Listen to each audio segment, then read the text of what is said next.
பாதாள கும்பல் கைதிகளுக்காக சிறைச்சாலைக்குள் குழிவெட்டி ஒளித்து வைக்கப்பட்ட பல இலத்திரனியல் சாதனங்கள். திருட்டுத்தனமாக உதவி செய்த போலீஸ் அதிகாரி அதிரடி முடிவெடுத்த அனுர அரசு. இலங்கை கிரிக்கெட் அணியின் தோல்வி ஏற்றுக்கொள்ள முடியாமல் நாடெங்கும் கொந்தளிக்கும் ரசிகர்கள். புத்தம் புதிய தொலைக்காட்சியை அடித்துடைத்த ரசிகர். யாழில் நடுவீதியில் பெண்ணுக்கு அரங்கேறிய சம்பவம். அதிரடி காட்டும் புதிய போலீஸ் அதிகாரி. அடுத்த 1 மணி நேரத்தில் கைதான திருடன். நாட்டில் உருவான திடீர் பணக்காரர்கள்.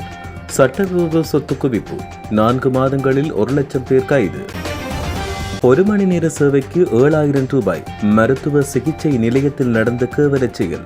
சுற்றி வளைத்த போலீசாருக்கு காத்திருந்த அதிர்ச்சி. அக்குரேகொட இரட்டை கொலை 2வது தாக்குதல்தாரி தொடர்பில் வெளிவரும் அடுத்த திடுக்கிடும் தகவல். கொலை நடக்க இதுதான் காரணம். படகிலிருந்து இளம்பெண்ணின் சடலம் மீட்பு. அழைத்துச் சென்றது யார்? சிறிய கடையொன்றை உடைத்து சுமார் 40,000 ரூபாய் பெறுமதியான இனிப்பு பண்டங்களை திருடிய 3 சிறுமிகள். இனிப்பு பண்டங்களுடன் போலீசாரால் கைது. தென்னிலங்கையில் சம்பவம். தமிழர் பகுதியில் இடம்பெற்ற கோர விபத்து. வீதியை கடக்க முற்பட்ட பெண் ஸ்தலத்திலேயே உயிரிழப்பு. கடும் வேகத்தில் சாகசம் காட்டும் காவாலிகளால் நேர்ந்த நிலை. முதலைகளால் அச்சத்தின் பிடியில் மட்டக்களப்பு மக்கள். பொதுவெளிகளில் இரவில் இரை தேட வரும் பாரிய முதலைகள். இன்று நிறைவடைந்தது சாதாரண தர பரீட்சை. வீதிகளில் நீலம் தெளித்து வன்முறை வளர்க்கும் மாணவர்கள். போலீசார் அதிரடி நடவடிக்கை. முடிவுக்கு வருகின்றது எரிவாயு தட்டுப்பாடு. விநியோக நடவடிக்கைகள் இன்று ஆரம்பம். அஸ்வெசும பெறுவோருக்கு மகிழ்ச்சி செய்தி. இன்று முதல் வங்கிக் கணக்குகளுக்கு வரும் பணம். ரமலான் காலத்திலும் விதிமீறல். 6 வர்த்தகர்களுக்கு எதிராக வழக்கு. திருமண பந்தத்தில் இணைந்த விஜய் தேவர்கொண்டா.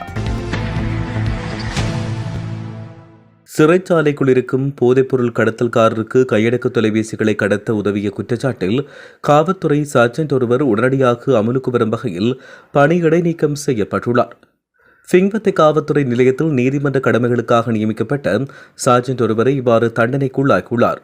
களுத்துறை சிறைச்சாலையில் தடுத்து வைக்கப்பட்ட துபாய் கயான் என்ற பிரபல போதைப்பொருள் கடத்தல்காரரின் சகா ஒருவருக்காக இந்த தொலைபேசி கடத்தல் திட்டமிடப்பட்டுள்ளது. போதைப்பொருள் வைத்திருந்த சந்தேக நபர் ஒருவரின் மலக்குடலில் 2 கையடக்க தொலைபேசிகளை மறைத்து வைத்து சிறைக்குள் கடத்த திட்டம் தீட்டப்பட்டுள்ளது. இதற்கு உடந்தையாக இருந்த சார்ஜென்ட் வாதுவையைச் சேர்ந்த கடத்தக்காரரிடம் நெருங்கிய சகாவிடமிருந்து ஒரு தொலைபேசிக்கு 5,000 ரூபாய் வீதம் மொத்தம் 10,000 ரூபாயை கையூட்டலாக பெற்றுக் கொண்டார். கிடைக்கப்பெற்ற ரகசிய தகவலின் அடிப்படையில் பிங்வத்தை காவல்துறை நிலைய பொறுப்பதிகாரியின் உத்தரவின் பேரில் முன்னெடுக்கப்பட்ட சோதனையின் போது குறித்த சந்தேக நபரிடமிருந்து 2 தொலைபேசிகள் மீட்கப்பட்டன. விசாரணையின் பொழுது சார்ஜென்டின் தலையீடு மற்றும் கையூட்டல் விவகாரத்தை சந்தேக நபர் ஒப்புக்கொண்டுள்ளார். பணிநீக்கம் செய்யப்பட்ட இந்த சார்ஜென்ட் ஏற்கனவே களுத்துறை தெற்கு காவல் நிலையத்தில் பணியாற்றிய போதும் பல்வேறு ஊழல் குற்றச்சாட்டுகளை எதிர்கொண்டவர் என்று சிரேஷ்ட காவல்துறை அதிகாரிகள் தெரிவித்துள்ளனர். மேலும் கடந்த சில நாட்களுக்கு முன் சிறைக்குள் குழி தோண்டி பல தொலைபேசிகள் உள்ளிட்ட இலத்திரனியல் சாதனங்கள் ஒளித்து வைக்கப்பட்ட நிலையில் கண்டுபிடிக்கப்பட்டன. சம்பவம் தொடர்பில் பாணந்துறை காவல்துறை பிரிவினர் மேலதிக விசாரணைகளை மேற்கொண்டு வருகின்றனர். இடம்பெற்ற உலகக்கோப்பை கிரிக்கெட் போட்டியில் இலங்கை அணி தோல்வியை தழுவிக்கொண்ட சம்பவம் நாடெங்கும் ரசிகர்கள் மத்தியில் ஆதங்கத்தை ஏற்படுத்தியுள்ளது. இந்நிலையில் இந்த தோல்வியை தாங்கிக் கொள்ள முடியாமல் ஒரு ரசிகன் வெளிப்படுத்திய வேதனை சமூக வலைதளங்களில் பேசுபொருளாகியுள்ளது. தான் கிரிக்கெட் பார்த்த தொலைக்காட்சியை தூக்கி நிலத்திலிருந்து அதை உடைத்துள்ளார். இந்த சம்பவம் இணையதளங்களில் வைரலாகியுள்ளது. யாழ்ப்பாணம் சுன்னாகம் நகர பகுதியில் சங்கிலி திருட்டில் ஈடுபட்ட இராணுவ முகாமில் கடமையாற்றிய ஒருவர் நேற்றைய தினம் கைது செய்யப்பட்டுள்ளார். நேற்று காலை சுன்னாகம் நகர பகுதியில் வீதியில் நடந்து சென்ற பெண்ணொருவரின் தங்கச்சங்கிலி இராணுவ முகாமில் பணியாற்றிய ஒருவரால் கொள்ளையிடப்பட்டது. இந்த நிலையில் குறித்த பெண் இது தொடர்பில் சுன்னாகம் போலீஸ் நிலையத்தில் முறைப்பாடு செய்தார். மேலும் குறித்த சந்தேக நபரான மயிலிட்டி இராணுவ முகாமில் கடமை புரியும் நபர் அதிரடியாக கைது செய்யப்பட்டார். சுன்னாகம் போலீஸ் நிலையத்தின் புதிய பொறுப்பதிகாரியான நிதர்சன் பதவியேற்ற பின்னர் கைது நடவடிக்கை தீவிரமாக இடம்பெற்று வருகிறது. இலங்கையில் போதைப்பொருள் ஒழிப்புக்காக முன்னெடுக்கப்பட்டு வரும் விசேட சுற்றி வளைப்பு நடவடிக்கையின் கீழ் கடந்த 4 மாதங்களில் மாத்திரம் 1,02,900 பேர் கைது செய்யப்பட்டுள்ளதாக போலீசார் தெரிவித்தனர். இதுகுறித்து போலீஸ் ஊடக பேச்சாளர் உதவி போலீஸ் அத்தியட்சகர் FU வூட்லர் ஊடகங்களுக்கு கருத்து தெரிவிக்கையில் கடந்த 4 மாதங்களாக போதைப்பொருள் ஒழிப்பு செயல் திட்டம் மிகவும் ஆக்கப்பூர்வமான முறையில் நாடு முழுவதும் முன்னெடுக்கப்பட்டு வருவதாக குறிப்பிட்டார். இந்த காலப்பகுதியில் 15 லட்சத்துக்கும் மேற்பட்டவர்கள் தீவிர பரிசோதனைக்குட்படுத்தப்பட்ட நிலையில் அவர்களில் 1,02,900 பேர் சந்தேகத்தின் பேரில் கைதாகினர். முல்லேரியா காவல் பிரிவுக்குட்பட்ட அம்பத்தல பகுதியில் ஹேமியோபதி சிகிச்சை நிலையம் என்ற போர்வையில் இயங்கி வந்த பாலியல் விடுதியொன்றை மேல் மாகாண தெற்கு குற்றத்தரப்பு பிரிவு முற்றுகையிட்டுள்ளது. சுற்றி வளைப்பின் பொழுது 3 சந்தேக நபர்களும் விடுதி நிலையத்தின் உரிமையாளரும் ஹோமியோபதி மருத்துவர் ஒருவரும் கைது செய்யப்பட்டுள்ளனர். மருத்துவ சிகிச்சை வாங்குவதாக கூறி அதன் மறைவில் பாலியல் சேவைகள் வழங்கப்பட்டு வந்துள்ளமை ஆரம்பகட்ட விசாரணையில் தெரிய வந்துள்ளது. எங்கு ஒரு மணி நேர பாலியல் சேவைக்காக வாடிக்கையாளரிடமிருந்து 7,000 ரூபாய் அறவிடப்பட்டுள்ளது. மேல்மாகாண குற்றத்தரப்பு பிரிவின் பணிப்பாளர் பிரதி காவல்துறை அதிபர் சமந்த விஜயசேகர மற்றும் உதவி காவல்துறை அத்தியட்சகர் ஜனககுமார் ஆகியோரின் மேற்பார்வையின் கீழ் காவல்துறை பரிசோதகர் சுமித் ஜெயசிங்கவின் ஆலோசனையின் பேரில் முற்றுகையிடப்பட்டது. உப காவல்துறை பரிசோதகர் பஸ்நாயக்க தலைமையிலான குழுவினர், பெண் காவல்துறை உத்தியோகத்தர்கள் உள்ளிட்ட பல அதிகாரிகள் இந்த சுற்றி வளைப்பில் ஈடுபட்டனர். கைது செய்யப்பட்ட சந்தேக நபர்கள் நீதிமன்றில் முன்னிலைப்படுத்தப்பட உள்ளதோடும் மேலதிக விசாரணைகளை முல்லேரியா காவல்துறையினர் மேற்கொண்டு வருவதாகவும் தெரிவிக்கப்படுகிறது. அக்குரைக்கொடையில் ஒரு வழக்கறிஞர் மற்றும் அவரின் மனைவி சுட்டுக் கொல்லப்பட்ட வழக்கில் மொனராகலை காவல்துறையினரால் கைது செய்யப்பட்ட 2வது துப்பாக்கிச்சூடு நடத்தியவர் பற்றி பல தகவல்கள் வெளியாகியுள்ளன. கடற்படையிலிருந்து சட்டப்பூர்வமாக விடுவிக்கப்பட்ட இவர் கரந்தனிய சுத்தாவின் மிகவும் நம்பகமான மற்றும் திறமையான துப்பாக்கிச்சூடு நடத்துவர் என்றும் தெரிவிக்கப்படுகிறது. சிறை அதிகாரி உள்ளிட்ட 6 கொலைகளில் சந்தேக நபர் துப்பாக்கிச்சூடு நடத்தியவர் என்று தெரிவிக்கப்படுகிறது.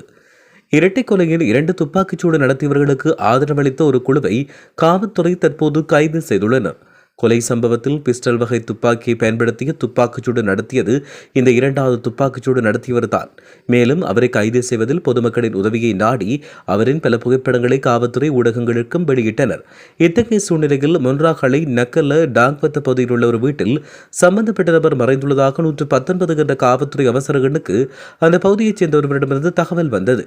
அதன்படி மொன்ராகலை காவல்துறை அதிகாரிகள் குழு நேற்று இரவு சென்று சம்பந்தப்பட்ட வீட்டை சோதனையிட்ட போது 3 சந்தேக நபர்களை கைது செய்தனர். சந்தேக நபர்களின் புகைப்படங்கள் மூலம் அவர்களை உறுதிப்படுத்திய மேற்கு தெற்கு குற்றப்பிரிவு அவர்களை பலத்த பாதுகாப்பின் கீழ் கொழும்புக்கு அழைத்து வந்தனர். கைது செய்யப்பட்ட 3 பேரில் ஒருவர் கனனி பகுதியைச் சேர்ந்த 39 வயதான முன்னாள் கடற்படை வீரர் மனோஜ் உதயங்க ஆவார். அவர் ரூபஸ் ரமேஷ் என்ற பெயரிலும் தோன்றியுள்ளார். மேலும் அந்த பெயரில் வெளிநாட்டு பாஸ்போர்ட்டையும் வைத்திருந்ததாக காவல்துறை தெரிவிக்கிறது. அவர் சுமார் 11 ஆண்டுகள் பணியாற்றிய பின் கடற்படையிலிருந்து சட்டப்பூர்வமாக விலகிவர் என்றும் சேவையை விட்டு வெளியிலிருந்து வேலை செய்யாத சந்தேக நபர் போதை பழக்கத்துக்கு அடிமையானவர் கைது செய்யப்பட்ட போது ஹெரோயின் மற்றும் குஷ் வைத்திருந்தமை கண்டறியப்பட்டது. திருட்டு வழக்கில் சிறையில் இருந்தபோது அவருக்கும் கரந்தனிய சுத்தாவுக்கும் இடையில் தொடர்பு இருந்ததாக காவல்துறை தெரிவிக்கிறது. இதனிடையே துப்பாக்கிச்சூடு நடத்தியவருடன் கைது செய்யப்பட்ட 2 சந்தேக நபர்களில் ஒருவர் அம்பலாக்குட பகுதியைச் சேர்ந்த தினிஜன் சந்தவரஜன் ஆவார். துப்பாக்கிச்சூடு நடத்தியவர்கள் வழக்கறிஞரை கொல்ல வந்த காரை ஓட்டிச் சென்றவர் இவர்தான் என்று காவல்துறை சந்தேகிக்கிறது. அவரின் உறவினர்கள் பலர் கரந்தனிய சுத்தாவுக்கு நெருக்கமானவர்கள் என்றும் தெரிவிக்கப்படுகிறது. கைது செய்யப்பட்ட மற்றொரு சந்தேக நபர் அங்கொடை பகுதியைச் சேர்ந்த கேலம் சுஜீவா ஆவார். மேலும் அவர் சந்தேக நபர்களுக்கு தங்குமிடம் வழங்கியுள்ளார். சந்தேக நபர் வீதி அபிவிருத்தி பணிகளில் ஈடுபட்டுள்ளார். மேலும் ஒன்றாகலை பகுதியில் ஒரு வாடகை வீட்டில் மற்ற சந்தேக நபர்களுடன் தங்கியுள்ளார். கல்கிசை ரத்மலானை கடற்கரை பகுதியில் கைவிடப்பட்ட மீன்பிடி படகொன்றில் இருந்து இளம் பெண் ஒருவரின் சடலம் மீட்கப்பட்டுள்ளதாக கல்கிசை தலைமையக போலீசார் தெரிவிக்கின்றனர். 24 வயதுடைய இளம் பெண் ஒருவரை இவ்வாறு சடலமாக மீட்கப்பட்டார். போலீசாருக்கு கிடைத்த தகவலுக்கு அமைய சம்பவ இடத்துக்கு சென்ற போலீசார் சடலத்தை மீட்டு மேலதிக விசாரணைகளை மேற்கொண்டு வருவதாக தெரிய வருகிறது. களுத்துறை வர்ணத் பெர்னாண்டோ விளையாட்டரங்கில் உள்ள சிற்றுண்டிச்சாலை உடைத்து அங்கிருந்து சுமார் 40,000 ரூபாய் பெறுமதியான இனிப்பு பண்டங்களை திருடியதாக கூறப்படும் சிறுமிகள் 3 களுத்துறை தெற்கு தலைமையக போலீசார் கைது செய்துள்ளனர். களுத்துறையில் உள்ள சிறுவர் இல்லம் ஒன்றில் தங்கியிருந்து கல்வி கற்கும் 13, 14 மற்றும் 15 வயதுடைய 3 சிறுமிகளை இவ்வாறு கைது செய்யப்பட்டனர். குற்றப்புலனாய்வு பிரிவு பொறுப்பதிகாரி போலீஸ் பரிசோதகர் தினேஷ் சில்வாவின் தலைமையில் அந்த பகுதியில் உள்ள கண்காணிப்பு கேமரா காட்சிகளை பரிசோதனை மூலம் குறித்த சிறுமிகள் அடையாளம் காணப்பட்டுள்ளனர். இதையடுத்து சிறுவர் இல்லத்தில் மறைத்து வைக்கப்பட்ட சுமார் 40,000 ரூபாய் பெறுமதியான டொபிக்கள், சாக்லேட்டுகள், லாலிபாப்கள், சுயிங்கம், பெப்பர்மின்ட் ஆகியவை போலீசாரால் மீட்கப்பட்டுள்ளன. சம்பவம் குறித்து களுத்துறை தெற்கு தலைமையக போலீசார் மேலதிக விசாரணை மேற்கொண்டு வருகின்றனர். முல்லைத்தீவு புதுக்குடியிருப்பு போலீஸ் பிரிவுக்குட்பட்ட விசோமடு புளியடி பகுதியில் வீதியை கடக்க முற்பட்ட குடும்ப பெண்ணை மோட்டார் சைக்கிள் மோதி அவர் உயிரிழந்தார். அதிவேகத்தில் வேக கட்டுப்பாடு இழந்த மோட்டார் சைக்கிள் வீதியை கடக்க முற்பட்ட பெண்ணை மோதி தள்ளியதில் இந்த பெண் சம்பவ இடத்தில் உயிரிழந்தார். மேலதிக விசாரணைகளை மேற்கொண்டு வருவதாகவும் இதேவேளை மோட்டார் சைக்கிளில் பயணித்தவர் படுகாயமற்ற நிலையில் தருமபுரம் வைத்தியசாலையில் அனுமதிக்கப்பட்டுள்ளார். குறித்த சம்பவத்தின் போது விஸ்வமடு புலியடி பகுதியைச் சேர்ந்த 3 பிள்ளைகளின் தாயான 53 வயதான பெண்ணை உயிரிழந்துள்ளார். சம்பவம் தொடர்பில் புதுக்குடியிருப்பு போலீசார் விசாரணைகளை மேற்கொண்டு வருவதாக தெரிய வருகிறது. மட்டக்களப்பு மாவட்டத்தில் பெய்து வந்த வடகீழ் பருவப்பேச்சு மழை வீழ்ச்சி ஓய்ந்திருக்கின்ற நிலையில் கிராமிய குளங்களில் முதலைகளின் நடமாட்டம் அதிகரித்து வருவதாக அந்த பகுதி மக்கள் கூறுகின்றனர். இந்நிலையில் மட்டக்களப்பு மாவட்டத்தின் போரதீவு பெற்ற பிரதேசத்தில் உள்ள வெல்லாவளி, கோவில், போரதீவு, பெருகாமம் ஆகிய பல பகுதிகளில் காணப்படும் கிராமிய குளங்களில் முதலைகளின் நடமாட்டம் காணப்படுகிறது. கடந்த நாட்களில் அந்த குளத்தில் இவ்வாறு முதலைகளின் நடமாட்டம் அதிகரித்து காணப்பட்டதால் மேய்ச்சலுக்கு சென்று ஆடு மாடுகளை முதலைகள் வேட்டையாடிய சம்பவம் இடம்பெற்றது. இதை கருத்தில் கொண்டு அந்த பகுதிக்கு ஆடு மாடுகளை மேய்ப்பதற்காக செல்பவர்களும் தமது கால்நடைகள் விடயத்தில் மிகவும் அவதானத்துடன் இருக்குமாறு கேட்டுக் கொள்ளப்பட்டுள்ளனர். கடந்த 17ஆம் தேதி ஆரம்பிக்கப்பட்ட காப்போது சாதாரண தர பரீட்சை இன்றுடன் நிறைவடைகிறது. காப்போது சாதாரண தர பரீட்சை நிறைவடைந்த பிற்பாடு மாணவர்களிடையே ஏற்படுகின்ற வன்முறை சம்பவங்களை தடுக்க காவல்துறை விசேட பாதுகாப்பு வேலை திட்டம் ஒன்றை திட்டமிட்டுள்ளது. காவல்துறை தலைமையகம் விடுத்துள்ள அறிக்கையில் இந்த விடயம் தெரிவிக்கப்படுகிறது. கடந்த காலங்களில் சாதாரண தர பரீட்சைக்கு தோற்றிய மாணவர்கள் பரீட்சை முடிந்த பின்னர் வன்முறை சம்பவங்களில் ஈடுபடும் போக்கு காணப்பட்டதால் இந்த நடவடிக்கை மேற்கொள்ளப்பட்டுள்ளது. அதற்கமைய பெற்றோர்களும் தமது பிள்ளைகள் தொடர்பில் அவதானம் செலுத்தி இவ்வாறான நிலைமைகளை தவிர்க்க நடவடிக்கை எடுக்க வேண்டும் என்று காவல்துறையினர் கேட்டுக் கொண்டுள்ளனர். இலங்கையில் நிலவும் சமையல் எரிவாயு தட்டுப்பாட்டை நிவர்த்தி செய்யும் வகையில் அடுத்த 36 மணித்தியாலங்களுக்குள் நாடு தழுவிய ரீதியில் எரிவாயு விநியோக நடவடிக்கை முன்னெடுக்கப்படும் என லாஃப் எரிவாயு நிறுவனம் அறிவித்துள்ளது. அண்மைய நாட்களில் நிலவிய எரிவாயு தட்டுப்பாட்டுக்கான காரணம் குறித்து லாஃப் எரிவாயு நிறுவனத்தின் நிறைவேற்று பணிப்பாளர் நலிந்த குருகுலசூரிய விளக்கம் அளித்துள்ளார். அத்துடன் நாட்டை வந்தடைந்த 3900 மெட்ரிக் டன் எரிவாயுவை விநியோகிக்கும் பணிகள் இன்று முதல் ஆரம்பிக்கப்பட உள்ளதாக லிட்டோ நிறுவனம் தெரிவித்துள்ளது. பிப்ரவரி மாதத்துக்கான அஸ்வசம நலம்புரி திட்டத்தின் கீழான முதியோர் கொடுப்பனவு குறித்து தகவல் வெளியாகியுள்ளது. அதன்படி இந்த கொடுப்பனவுகள் இன்று முதல் வழங்கப்பட உள்ளதாக நலம்புரி நன்மைகள் சபை அறிவித்துள்ளது. முதலாம் கட்டத்தின் கீழ் முதியோர் கொடுப்பனவுக்காக 31 கோடி ரூபாய்க்கும் அதிகமான நிதி ஒதுக்கப்பட்டுள்ளது. அத்துடன் 2ஆம் கட்டத்தின் கீழ் 3 கோடி ரூபாய்க்கும் அதிகமான நிதி ஒதுக்கப்பட்டுள்ளது.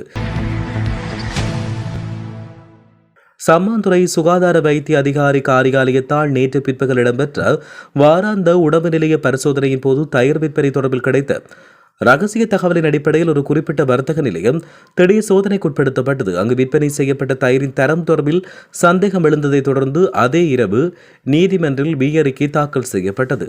விசாரணையின் போது தயிரின் நிலையை நேரில் பரிசீலித்த சம்மாந்துறை கௌரவ நீதவான் சம்பந்தப்பட்ட விற்பனையாளரை கடுமையாக எச்சரித்ததோடு சந்தேகத்துக்குரிய 58 தயிர் சட்டிகளை உடனடியாக அளிக்குமாறு உத்தரவிட்டார். மேலும் வழக்கின் மேலதிக விசாரணைக்காக எதிர்வரும் மார்ச் 21ஆம் தேதி தவணையிடப்பட்டுள்ளது. மேலும் நேற்றைய தினம் மட்டும் உணவு பாதுகாப்பு விதிமீறல்களில் ஈடுபட்டதாக கண்டறியப்பட்ட 6 வர்த்தகர்களுக்கு எதிராக வழக்கு தாக்கல் செய்யப்பட்டுள்ளதாக அதிகாரிகள் தெரிவித்துள்ளனர். தெலுங்கு நடிகர் விஜய் தேவரகொண்டாவுக்கும் நேஷனல் கிரஷ் என்று வர்ணிக்கப்படும் ராஷ்மிகா மந்தனாவுக்கும் வியாழக்கிழமை காலை திருமணம் நடைபெற்றது. நடிகர் விஜய் தேவரகொண்டா ராஷ்மிகா காதல் திருமணம் உதய்பூரில் உள்ள நட்சத்திர ஆடம்பர ரிஷார்ட்டில் நடைபெற்றது. இவர்களின் திருமணம் காலை 10:10 மணிக்கு பாரம்பரிய சடங்குகளின்படி குடும்ப உறுப்பினர்கள் மற்றும் நெருங்கிய நண்பர்கள் புடைசூழ கோலாகலமாக நடைபெற்றது. திருமணத்திற்காக விஜய் தேவரகொண்டா ராஷ்மிகா குடும்பத்துடன் சில தினங்களுக்கு முன்பு ஹைதராபாத்திலிருந்து உதய்பூர் புறப்பட்டுச் சென்றனர். திருமணத்துக்கு முந்தைய கொண்டாட்டங்கள் கடந்த தினங்களில் நடைபெற்றது. இருப்பினும் அதிகாரப்பூர்வ விஜய் தேவரகொண்டா ராஷ்மிகா திருமண புகைப்படங்களுக்காக ரசிகர்கள் காத்துக் கொண்டிருப்பதாக தெரிய வருகின்றது. பாதாள கும்பல் கைதிகளுக்காக சிறைச்சாலைக்குள் குழிவெட்டி ஒளித்து வைக்கப்பட்ட பல இலத்திரனியல் சாதனங்கள். திருட்டுத்தனமாக உதவி செய்த போலீஸ் அதிகாரி அதிரடி முடிவெடுத்த அனுர அரசு. இலங்கை கிரிக்கெட் அணியின் தோல்வி ஏற்றுக்கொள்ள முடியாமல் நாடெங்கும் கொந்தளிக்கும் ரசிகர்கள். புத்தம் புதிய தொலைக்காட்சியை அடித்துடைத்த ரசிகர். யாழில் நடுவீதியில் பெண்ணுக்கு அரங்கேறிய சம்பவம். அதிரடி காட்டும் புதிய போலீஸ் அதிகாரி. அடுத்த 1 மணி நேரத்தில் கைதான திருடன். நாட்டில் உருவான திடீர் பணக்காரர்கள். சட்டவிரோத சொத்து குவிப்பு. 4 மாதங்களில் 1 லட்சம் பேர் கைது. 1 மணி நேர சேவைக்கு 7000 ரூபாய். மருத்துவ சிகிச்சை நிலையத்தில் நடந்த கேவலச் செயல். சுற்றி வளைத்த போலீசாருக்கு காத்திருந்த அதிர்ச்சி. அக்குரேகொட இரட்டை கொலை 2வது தாக்குதல்தாரி தொடர்பில் வெளிவரும் அடுத்த திடுக்கிடும் தகவல். கொலை நடக்க இதுதான் காரணம். படகிலிருந்து இளம்பெண்ணின் சடலம் மீட்பு. அழைத்துச் சென்றது யார்? சிறிய கடையொன்றை உடைத்து சுமார் 40,000 ரூபாய் பெறுமதியான இனிப்பு பண்டங்களை திருடிய 3 சிறுமிகள். இனிப்பு பண்டங்களுடன் போலீசாரால் கைது. தென்னிலங்கையில் சம்பவம். தமிழர் பகுதியில் இடம்பெற்ற கோர விபத்து. வீதியை கடக்க முற்பட்ட பெண் ஸ்தலத்திலேயே உயிரிழப்பு. கடும் வேகத்தில் சாகசம் காட்டும் காவாலிகளால் நேர்ந்த நிலை. முதலைகளால் அச்சத்தின் பிடியில் மட்டக்களப்பு மக்கள். பொதுவெளிகளில் இரவில் இரை தேட வரும் பாரிய முதலைகள். இன்று நிறைவடைந்தது சாதாரண தர பரீட்சை. வீதிகளில் நீலம் தெளித்து வன்முறை வளர்க்கும் மாணவர்கள். போலீசார் அதிரடி நடவடிக்கை. முடிவுக்கு வருகின்றது எரிவாயு தட்டுப்பாடு. விநியோக நடவடிக்கைகள் இன்று ஆரம்பம். அஸ்வெசும பெறுவோருக்கு மகிழ்ச்சி செய்தி. இன்று முதல் வங்கிக் கணக்குகளுக்கு வரும் பணம். ரமலான் காலத்திலும் விதிமீறல். 6 வர்த்தகர்களுக்கு எதிராக வழக்கு. திருமண பந்தத்தில் இணைந்த விஜய் தேவர்கொண்டா.